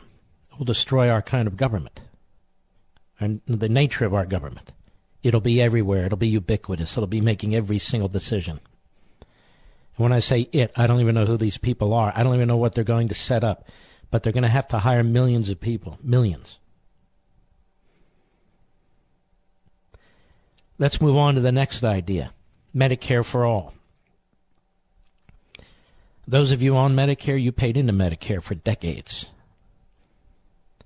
Those of you who work for a living, I'm not talking about everyone on the dole now. Those of you who work for a living, you've been paying into Medicare for your entire work career. All of a sudden, that's all going to go away. Poof! None of it will matter. Because Medicare for all means Medicare for nobody. They're so dishonest about what they're doing, they have to call it Medicare for all because they know you seniors like Medicare. They're going to eliminate Medicare. They're going to eliminate Medicaid. They're going to eliminate all this stuff. What they're going to basically do is take the VA and nationalize all health care under that formula. Government-controlled hospitals, government-controlled doctors, for that matter, government-controlled nurses. You're all going to have to get your licenses down the road. In order to work for the government, you become part of the government. They'll control what your salaries are. They'll control your working conditions. They'll control where you work. We have a doctor shortage in Boise, Idaho. Okay, so you guys in Boston, you're going to, I don't want to go. Well, you are going. Your life ceases to be your own because, healthcare's a right now. And so the only way to implement a right is to compel other people to lose their rights. Doctors, nurses, nurse practitioners, all up and down the medical profession line, which, of course, will create shortages because nobody's going to want to do it. It takes a lot of work to become a doctor. It takes no work at all to get elected to office. Well, campaigning, but who cares? But how's this going to work? Is the government going to approve every single procedure, surgery, inpatient, outpatient? Every single drug, who gets, who doesn't get? Remember what Sally Pipe said on my show on Fox. In Britain, they give a value to a life. They give a numerical value to a life. If you're old and sick, in other words, you're somebody who needs medical care, most people who need it are old and sick, not all, but most, the value of your life is less than somebody who is young and not sick. And so let's say you have some horrific form of cancer, and you're 78 years old. Then they give you a year, maybe. And there's some drug out there that might maybe cost $5,000, $6,000 a month. And they value your life below whatever the cost of that drug is over a 6 to 12-month period. You're not going to get it. That's the way it works in Britain. So you'll spend your last days fighting the bureaucracy in the federal government to try and get a drug. It'll make the insurance companies look like Santa Claus by the time they're done. So for the patients, it's rationing, it's shortages, and it's wait times, and for many, it's too late. All the compassion and the humanity is removed because everybody's working on a clock, everybody's reporting to the federal government, everybody's having to fill out forms, and everybody's in a hurry. They don't know why they're in a hurry, but everybody's in a hurry. And who's going to be in charge of this? Who's going to run Medicare for all, single-payer, national, universal system, free medicine for everybody? Who's going to run it? Which department, which agency? And who are the geniuses going to be that are appointed to run these agencies? You don't even know them. If we just step back and analyze what they're proposing nothing and everything. Everything in that it's all about power and seizing control and seizing wealth and seizing your liberty. Nothing in that they tell us nothing about how this is actually going to work. Is this how you function in your own life? Is this how you function in a business or a union or whatever it is? Of course not. You need some organization, you need something. They don't tell us. They don't tell us because they don't know. Because it doesn't matter. Just grab the power. Grab your liberty. Grab your individualism. Grab all the decision-making and we'll figure it out later. And if we haven't grabbed enough, we'll grab more. Again, I often wonder, we have the greatest country that man has ever established, ever. Look around you.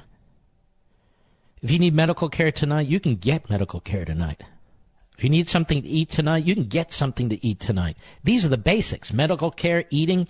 If you need shelter tonight, you can get shelter tonight.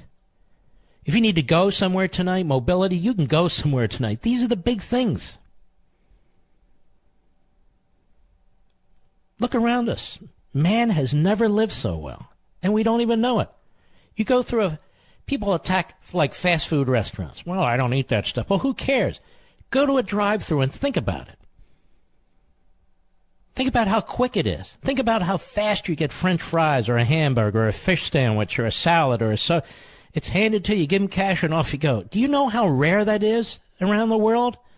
And do you know the richest people, the most powerful people 200 years ago looking at this, what they would say? They said, this is unbelievable. It's amazing. What do? We attack the fossil fuel in the car. We attack the existence of the car. We attack the fast food.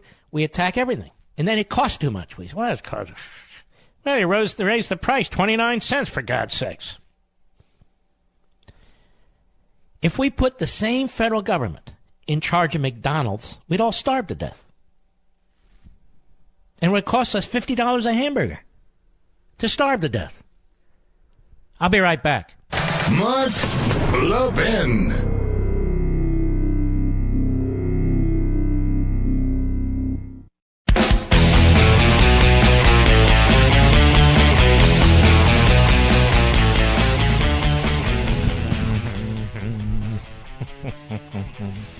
What a freak show we're living through, ladies and gentlemen, and it is that.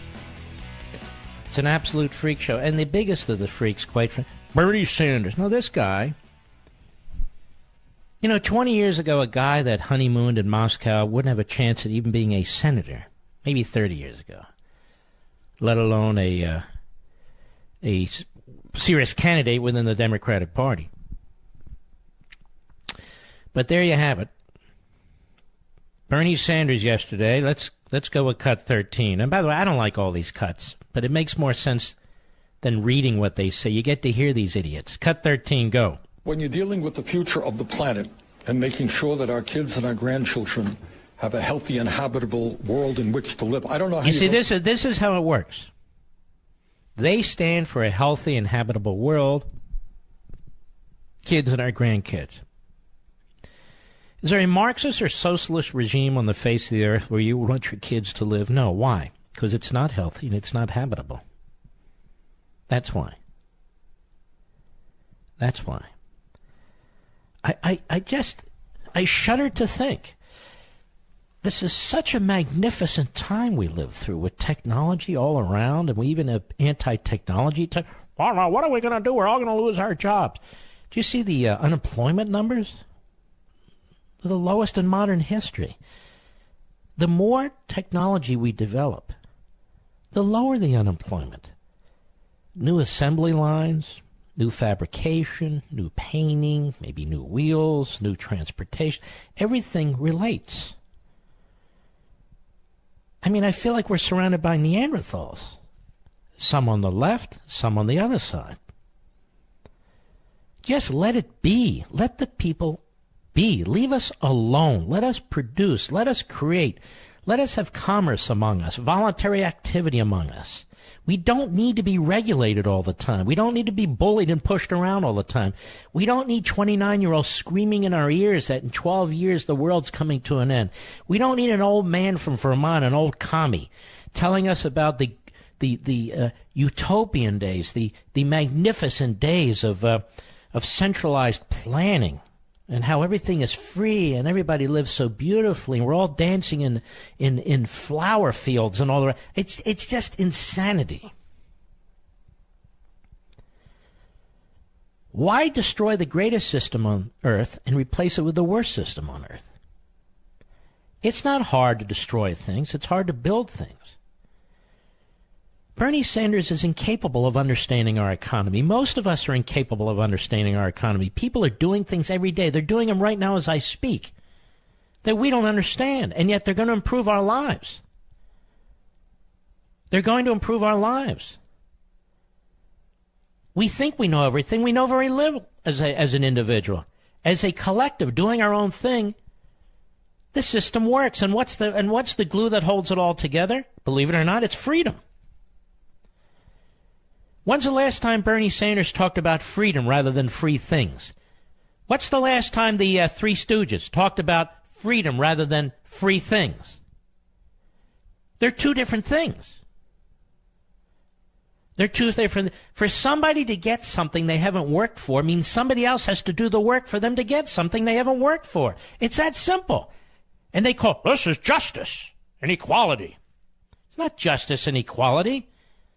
It's fascism or some kind of ism. All these magnificent things that we're surrounded ourselves. You get up at 2 a.m, you can't sleep, and you want to get a cup of coffee. You can get a cup of coffee. You can get in your car and you can go. There's things that we do in this society we take for granted. And there's more things we could do in this society if the government would get the hell out of the way. I'll be right back.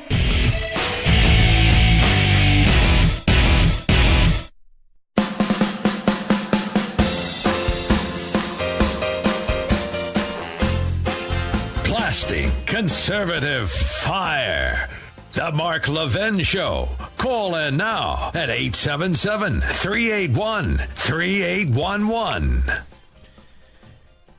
Whether you've got a 5-minute commute or you're road tripping across the country, you want to feel secure behind the wheel, right? That's why you need, extended vehicle protection from CarShield, and we have that on our 2010 Camaro. And you know, when cars get a lot of miles and they get older, they break down, whether you like it or not. And CarShield makes the process of fixing your car for a covered repair super easy. You can have your favorite mechanic or dealership do the work. It's your choice. They also provide 24/7 roadside assistance and a rental car while yours is being fixed for free. So if your car is 5,000 to 150,000 miles, it doesn't mean you have to pay high repair bills. CarShield administrators have paid out close to, listen to this, $2 billion in claims. And they're ready to help you. Save yourself thousands in future car repairs. Get covered by the ultimate in extended vehicle protection like I did. Don't wait. Because when you need a repair, it's too late. Call their new toll-free number, 800-CAR-6000. 800-CAR-6000. Mention code Levin or visit carshield.com, carshield.com, and use code Levin and you'll save 10%. So that's 800-CAR-6000. Mention code Levin or visit carshield.com. Use code Levin. Either way, you'll save 10%. A deductible may apply. All right, Mr. Call Screener and Mr. Producer, give me a caller. We haven't had a caller all day. Who do you recommend? Daniel, Philadelphia, the great WPHT country. Go. Hey, just want to say thank you for what you do.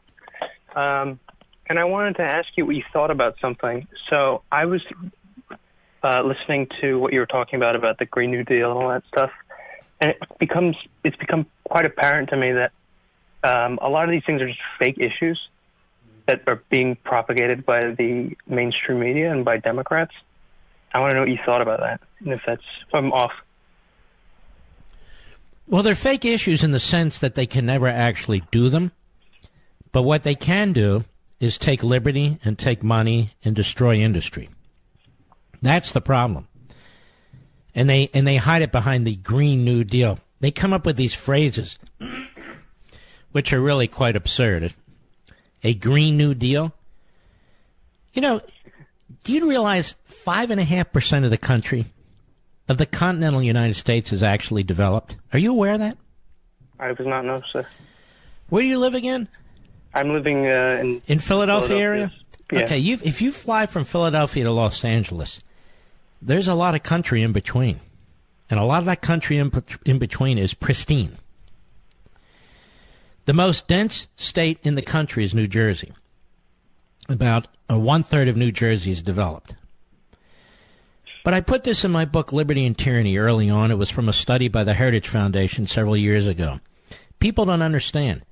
About 5.5% of the land mass of the United States, of the continental United States, is actually developed. The rest of it's not. You wouldn't know that. About 30% of the land mass of the United States is controlled by the federal government. Are you aware of that? I was not, no. 30% of it. Wow.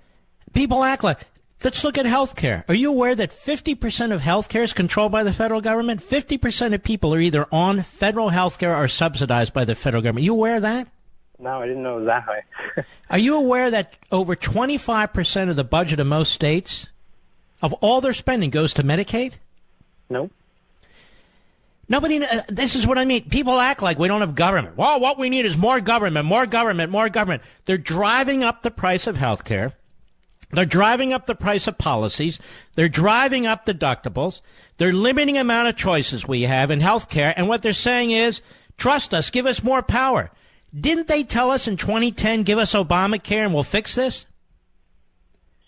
They got Obamacare. They didn't fix anything. They made it worse. Now that we have Medicare, which is over 50 years old, and they say they're going to defend Medicare, now they want to destroy Medicare in order to create a single-payer, European-style, government-run healthcare system. We know how lousy they are. Why would we trade in our system for that system? Green New Deal. For decades, we were talking about energy independence, not to rely on the Arabs and Saudi Arabia and Venezuela and so on. We actually now have energy independence. And what do they want to do? Destroy it. There was a day when the left used to complain that we don't have enough material wealth to go around, that we need to redistribute it. Today, they make the opposite argument, that we have too much material wealth, that we need to deindustrialize, we need to degrowth because we're creating pollution. Are we supposed to keep going with them when they have global cooling, global warming, climate change? You're going to need a neck brace by the time you're done. All of these are schemes and scams to separate you from your prosperity and success, to separate you from your individual liberty, to separate you from our founding principles, and to follow the Pied Piper of darkness and bleakness and failure and destruction. That's what's going on here. Does that make sense to you? Yes, sir. Thank you very much. All right, sir. Let's take another call, Mr. Jimmy. Sirius Satellite Jimmy from Alabama. Go right ahead, sir. Hey, Mark. I just want to thank you so much for everything that you do. It's amazing. When I listen to you, I listen to myself.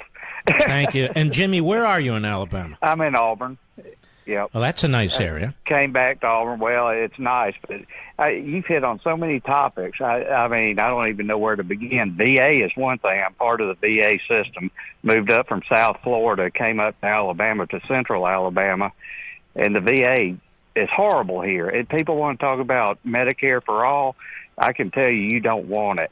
When I was in South Florida, there were so many retirees down there, and doctors want to live in South Florida, that we had great medical. But come up here, and I got an appointment 3 weeks ago. The first time I can see a doctor is July 2nd. I mean, if holy man, and that's the problem. That's what's going to happen. Yeah, exactly.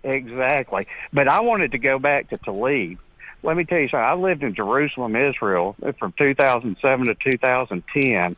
And during that time, Hamas took over the Gaza Strip. I watched pastor friends of mine get beheaded and drugged through the streets. Unbelievable. Let me tell you, Tlaib wants to talk about this equality, she wants this lovely system for everybody.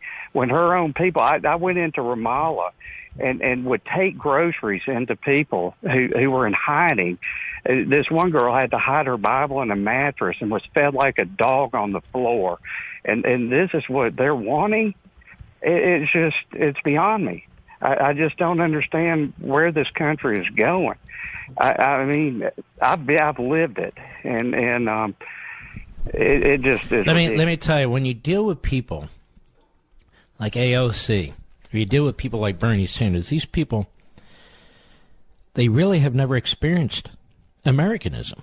They really haven't done enough or done anything where they're involved in our various systems, our various businesses, our various so forth. They sit back and they make allegations. They sit back and they talk about theories and abstractions, but they've never really participated in the American system. When you look at Tlaib and you look at Omar, these people are coming here with a very, very big chip on their shoulder. and I don't know what motivates them, but they hate the very country that they come to. They hate the very system in which they are now members of Congress. And I've just reached the point, it's not really up to me to figure out their psychological issues. They just need to be defeated because of their ideology, as far as I'm concerned. God, Mark, I don't even know what's happened to our country. Look, I live 25 miles from Tuskegee, Alabama, and where the Commodores came from, right? And so I just find out that they had a terrorist training camp there. The guy who went out to New Mexico, they started in Tuskegee, Alabama. That girl who wants to come back to Alabama, who went and joined, I mean, who brought these people here? Well, they brought themselves here. That's the irony. They hate this country so much. They wouldn't be here but for the fact they wanted to be here, their parents wanted to be here. I mean, one escaped a refugee camp, and the other escaped the magnificent so-called Palestinian homeland. And here they are, trashing America. I've never seen anything like it. And they always have something in common. They hate America and they hate the Jews. Have you noticed that? Oh, yeah, and the Christians. And I want to talk about Ayok. I love how you call her Ayok. Look, I mean, what she's doing, does she not know that God's in control? She wants to say the world's going to end in 12 years. Well, as a Jew and a Christian, you know, I understand that Hashem and God is in control. She isn't. We're not. We're not going to destroy this planet any sooner than God wants it destroyed. I mean, it just makes no sense to me. And where did this 12 years come from? Yeah, exactly. What happened to 14 years or 11 years? I have no idea. It's just crazy. But this is what's come to our country, to America. I mean, I love that is the problem. Without you don't control immigration. We used to be able to choose who comes here. We used to insist on assimilation. There's a reason for that. If more and more people come here from more and more different parts of the world with their own cultures, escaping cultures, in other words, escaping cultures, that is, they're very bad cultures, and coming into this country and then clinging to their cultures and then trying to project them onto us, you don't have a country anymore. In Minnesota, who brought them all there to elect Omar or to send Omar there? I don't know how this happened. I'd be curious to know. I'm sure CNN will be telling us anytime soon. Sir, don't hang up. I want to send you a copy of Unfreedom of the Press. I'll be signing all of these next week so we can get them to all you folks I've been giving them to.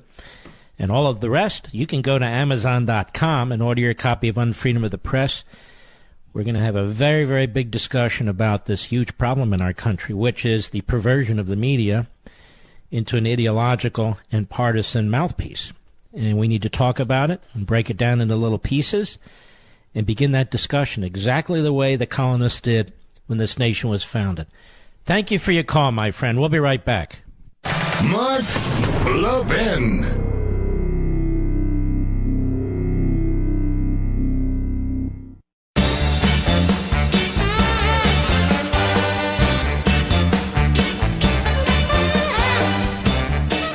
Ah, yes. A little bit of happiness is a good thing, isn't it? You know, since getting my X chair, I love spending time in my office. I never realized how comfortable my old office chair was till I sat in an X chair.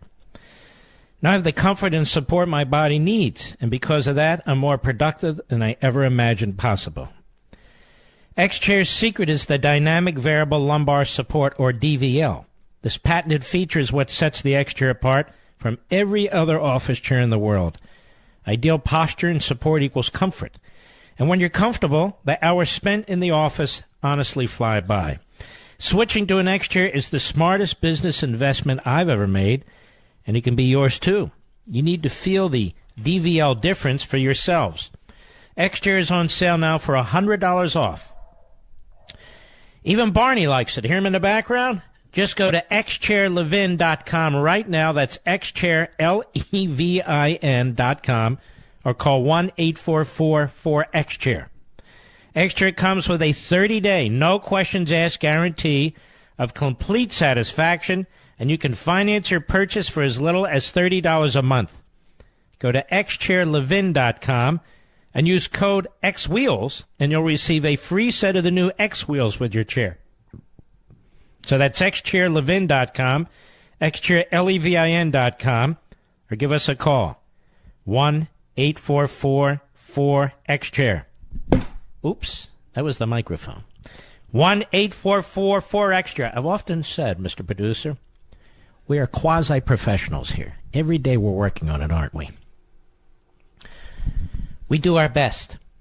Who else do we have, Mr. Producer? Charles in Brooklyn, New York, on the Mark Levin app. How are you? Very well, Mr. Levin. How are you? Very well, thank you, sir. I'm calling about the Green New Deal. I'm a mechanical engineer who's been involved for quite a number of years in building systems design, commonly called HVAC. And the fact is that going back to the oil crisis, or oil embargo, I should say, and so-called energy crisis in the early 70s, there was a push, a start to really ramp up the efficiencies of systems and buildings themselves. Was spearheaded by an engineering organization called ASHRAE. And over the years, these standards have been adopted by codes all across the United States and national codes, as well as local codes, and have been implemented consistently. And New York City has a section in the DOB totally devoted to making sure for new construction, when plans are submitted, they meet either the prescriptive requirements of the code. Typically, it's ASHRAE and some modifications to it. It's adopted by states. New York State also adopted ASHRAE. And not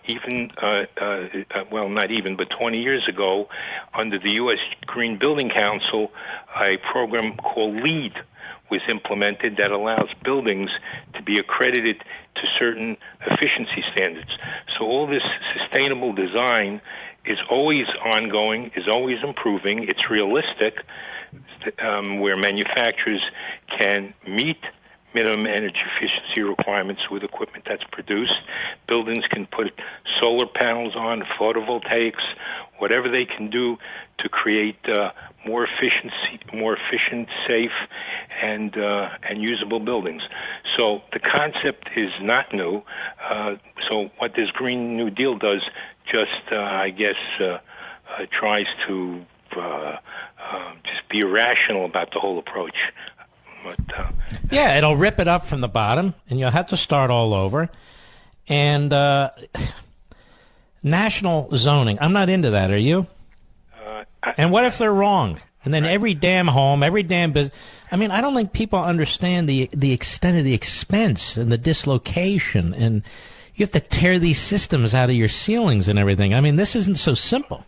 So my point is that these systems have been meeting minimum efficiency standards that have... But they want to change the standards. That's the point. That's my point.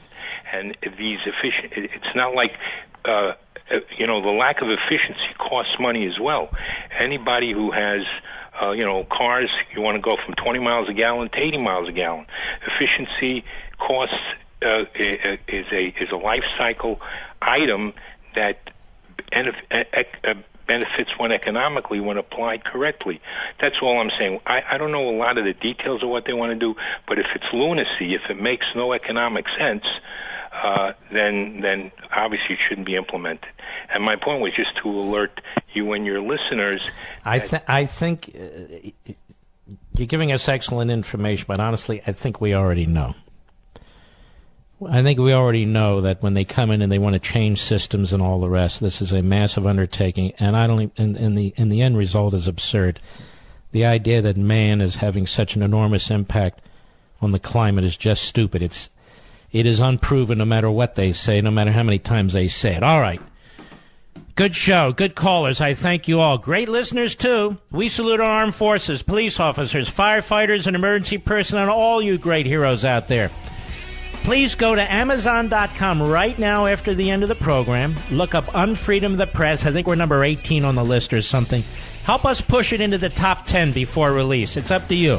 See you tomorrow.